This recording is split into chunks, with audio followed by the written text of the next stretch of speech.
Tabuk, अक्सर हमको जंगे बदर और जंगे ओहद तो याद होती, लेकिन तबुक के बारे में बहुत कम मालूमात होती। तबुक में जो कुर्बानियाँ हुई, अपने घर का सारा सामान उठा लाए सहाबा एकराम, कोई आधी प्रॉपर्टी लाया, कोई पूरी प्रॉपर्टी लाया है, और खजूरें ख़त्म हो गई, जंग की मुद्दत बढ़ रही है। किससे मुकाबला है?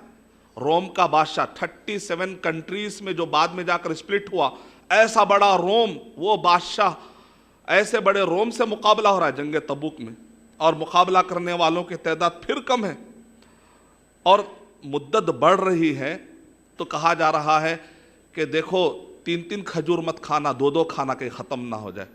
फिर मुद्दत बढ़ गई तो कहा 2-2 नहीं, 1-1 खजूर खा लिया करो। फिर मुद्दत बढ़ गई तो आखिरी में गुटलियां चूसने की नौबत आ गई।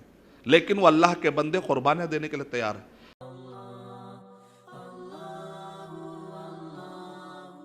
For authentic Islamic information, please log on to www.askislampedia.com.